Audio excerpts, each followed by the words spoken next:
Hey guys, the Firebird is here. It's just me.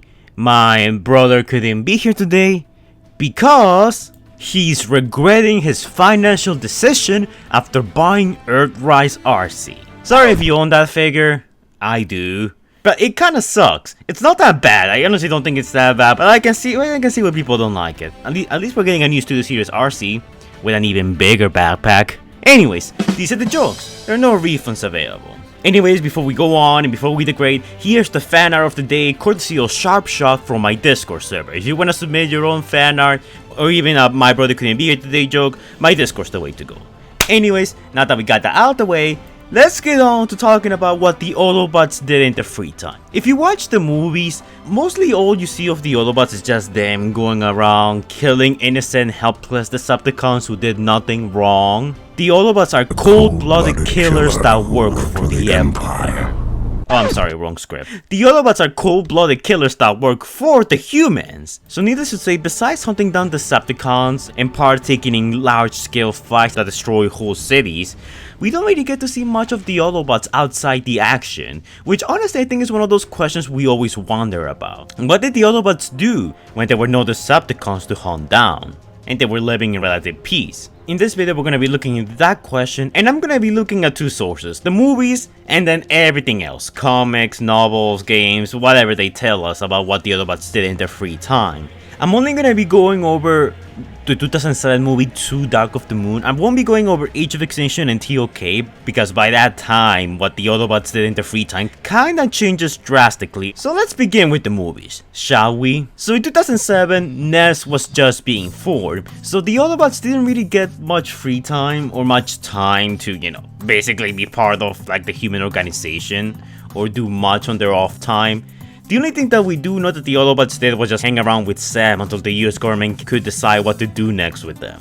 Henceforth why we see them hanging out with Sam and Michaela at the end of the movie. By the time of Revenge of the Fallen, however, NES had already been formed, and the Autobots and humans cooperated together to hunt down the Decepticons. Life as an Autobot during the Revenge of the Fallen era was cagey to say the least. The Autobots, because of the whole thing of them being robots in disguise by this point and the general public not knowing about them, were for the most part forced to remain at the base, not given much freedom to exactly do anything else. And also because the humans were still, getting used to the Autobots being around and, to the concept of giant robots, as a way to earn the humans' trust, they remained mostly in vehicle mode, to look less dangerous and ease people into the fact of them being giant robots. And also just so they don't accidentally walk around the facility squashing any humans. That's actually the reason why when we see them in the NES base, they spend most of their time transforming to vehicle modes. The Autobots were also confined to the base and were not allowed to leave the base without any authorization. So something that the Autobots did as a result to entertain themselves besides the occasional combat training with the human soldiers was to connect to the internet and watch human entertainment. This is actually the reason why a lot of the Autobots act so cartoonish or like over the top. They kind of imitate what they see on TV. Think of it like a kid, seeing something on the TV and being like, oh that's cool, I'm gonna talk just like that. That's basically it. That's actually the whole reason why Skits and Moflap talk the way they do. They just saw a couple of, Earth shows where the humans act that way, so they were kind of trying to imitate that. Well, that and they also kind of had brain damage, but that's a video for another day.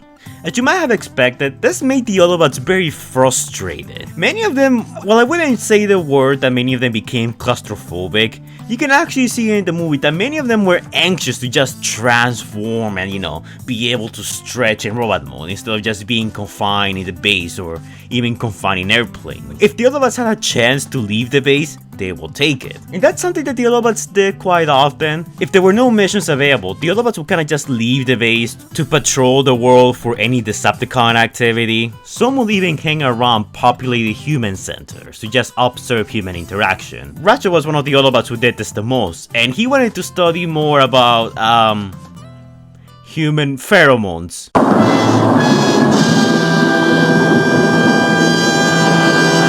I am not kidding, that's actually canon. No, seriously, it is canon. Check the wiki.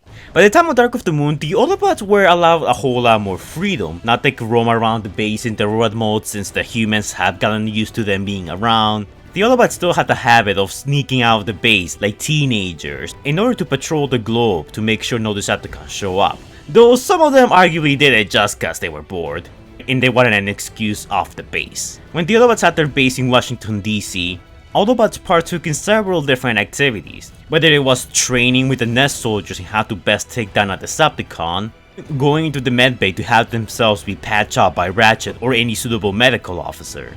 Most hardcore warrior Autobots will regularly conduct weapons routines like Ironhide and Sizewatch to make sure that they're ready and optimal for the upcoming fight. Basically, if you were an Autobot living under Nest, then chances are that most of your time was dedicated to either engaging in a fight against the Decepticons or prepping for a fight against them. But that's just as far as the movies go when it comes to Autobot free time.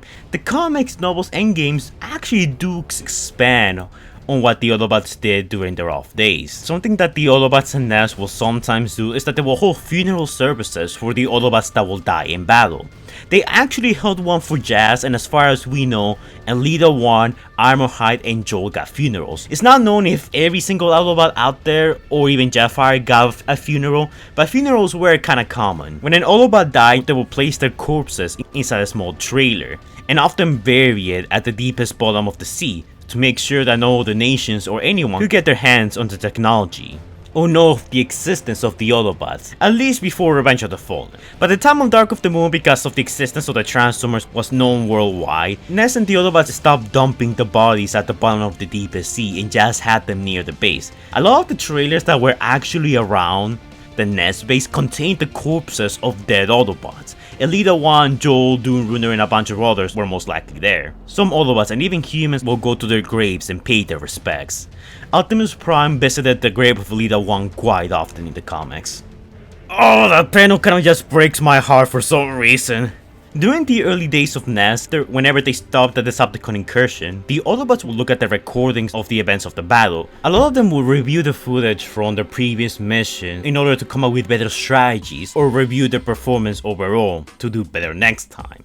During the early days of Nest, something that the Autobots will do is that they will set up beacon markers around the globe for upcoming Autobots to rendezvous and wait for their arrival. They will put them in discreet places such as forests or junkyards or places that are not very commonly populated, where the new up-and-coming Autobots will arrive and they will wait safely for Ness or the other Autobots. This is actually the way in which the Arsa sisters Sideswipe and the twins found Optimus Prime and Ness, and whenever an event like this happened, it was a cause to celebrate. But it wasn't always strictly business for the Autobots. Often around they just got to fool around and actually be heroes. Some Autobots actually got the rescue bot syndrome and they just went around the world helping humans whenever, let's say, a chemical power plant being burned down was happening. Some even tried and learned as many human languages as they can, like Salvage and Longarm. Since Earth was not their home, some of them were very excited to learn as many human languages as possible in order to better communicate with its inhabitants. However, it wasn't all happy. Some Autobots that were pretty banged up from the fight or even suffering from PTSD, post-traumatic stress disorder, were clear off duty and they were mostly kept inside the base in order for them to recover and heal. It was a very slow and arduous process, and Ratchet was very frustrated at not being capable of fixing many of the Autobots. It's okay, Ratchet, you couldn't fix one of these boys, I don't expect you to fix these guys. Others who were too reckless, such as the Wreckers, no pun intended, were given other more recreational jobs, such as building and engineering, in order to keep them occupied and useful to the team. Also, many of the Autobots took chance of the time of peace to form strong bonds with the humans.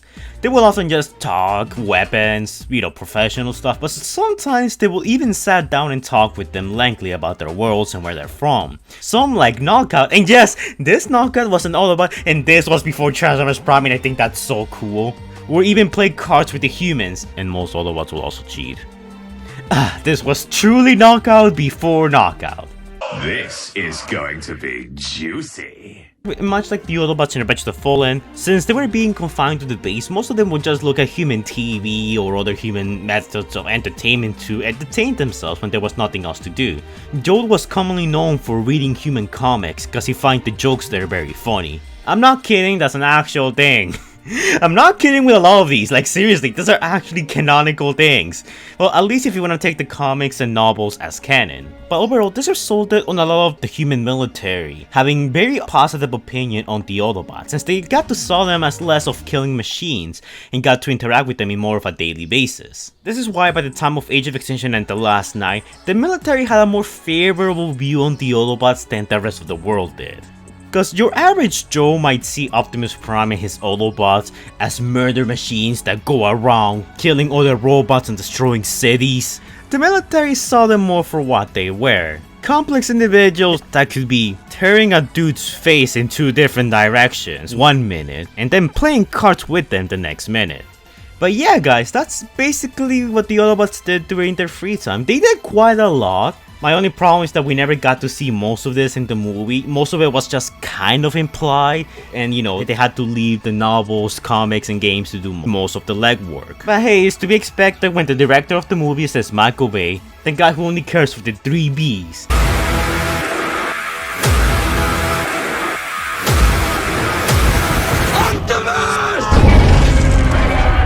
But tell me in the comments down below, what do you think the Autobots did during their free time? Or what did you expect them to do? Because like, I know that a lot of you guys probably didn't know these things. Especially since not everyone reads the comics and the novels. I don't know, feel free to make whatever funny, ridiculous, dumb scenario you want in the comments down below. As long as it's PG-13.